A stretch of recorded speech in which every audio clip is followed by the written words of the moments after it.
వృషభ రాశి కృత్తిక 2, 3, 4 పాదాలు, రోహిణి 1, 2, 3, 4 పాదాలు, మృగశిర 1, 2 పాదములు.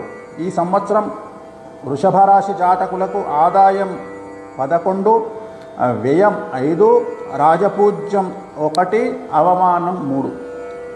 సో అన్ని రాశుల్లోకి చాలా అనుకూలమైనటువంటి రాశి ఏమిటి అంటే వృషభ రాశి. ఈ సంవత్సరం గురుబలము, శని బలము చాలా అనుకూలంగా ఉంది, రాహు బలం అనుకూలంగా ఉంది, కేతు బలం అనుకూలంగా ఉంది. సో ఈ సంవత్సరం పట్టిందల్లా బంగారంగా ఉంటుంది. గత 6-7 సంవత్సరాల నుండి మీరు పడుతున్నటువంటి కష్టాలన్నీ తొలగిపోతాయి. స్త్రీ పురుషుల ఇద్దరికీ కూడా ఈ సంవత్సరం అనుకూలంగా ఉండబోతూ ఉంది. ఉద్యోగం లేనటువంటి వారికి ఉద్యోగం సిద్ధిస్తుంది, ట్రాన్స్ఫర్స్ వస్తాయి, ప్రమోషన్లు వస్తాయి, మీరు కోరుకున్న చోటికి ట్రాన్స్ఫర్స్ అవుతాయి, ఇంక్రిమెంట్లు వస్తాయి. విద్యార్థులకు ఉత్తీర్ణత శాతం పెరుగుతుంది. కాంపిటేటివ్ ఎగ్జామ్స్లో IIIT కానీ ఇతరత్ర వాటికి సంబంధించినటువంటి పరీక్షల్లో మీకు ఉత్తీర్ణత శాతం పెరుగుతుంది, మార్కులు ఎక్కువగా వస్తాయి. అలాగే పరీక్షల్లో మార్కులు ఎక్కువగా వస్తాయి, పర్సంటేజ్ పెరుగుతుంది.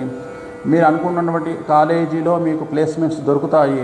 అలాగే ఉద్యోగాలు కూడా వస్తాయి. అలాగే ఇతర దేశాలకు వెళ్ళడానికి అనుకూలంగా ఉంది. ఇతర దేశాల్లో ఉన్న విద్యార్థులకు ఉద్యోగాలు సిద్ధిస్తాయి.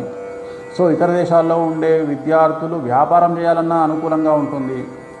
సో విద్యార్థులకు పూర్తిగా 100కి 100% అనుకూలంగా ఈ సంవత్సరం ఉండబోతూ ఉంది.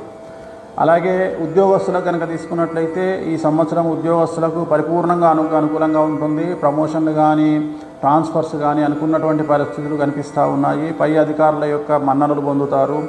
సో సంఘంలో, సమాజంలో మంచి పేరు వస్తుంది.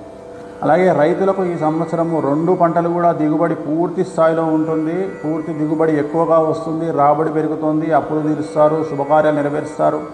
ఇంట్లో మీకు శుభకార్యాలంటే గృహం కొనడం, నిర్మాణం కానీ లేదా భూమి కొనడం కానీ జరుగుతుంది. రైతులకు సంబంధించి, కళాకారులకు సంబంధించి ఖచ్చితంగా ఈ సంవత్సరం అనుకూలంగా ఉండబోతూ ఉంది. విశేషించి విదేశాల్లో ప్రోగ్రాములు చేసేటువంటి వారికి విశేషించి యోగకాలంగా భావించాల్సి ఉంటుంది.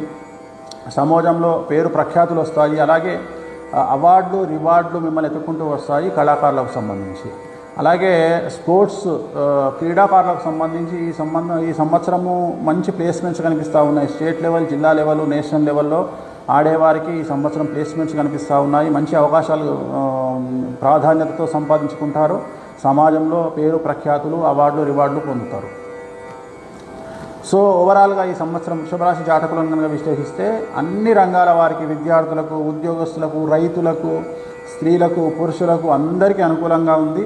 సో వీళ్ళ గురించి చెప్పాల్సినటువంటిది ఏమీ లేదు. ఓవర్ కాన్ఫిడెన్స్ వల్ల ఏమైనా సమస్యలు తెచ్చుకునే అవకాశం ఉంది తప్ప వృషభరాశి జాతకులకు ఈ సంవత్సరం 2025లో ఎలాంటి సమస్యలు లేవు. పూర్తిగా అనుకూలంగా ఉండేటువంటి జాతకంగా భావించాల్సి ఉంటుంది.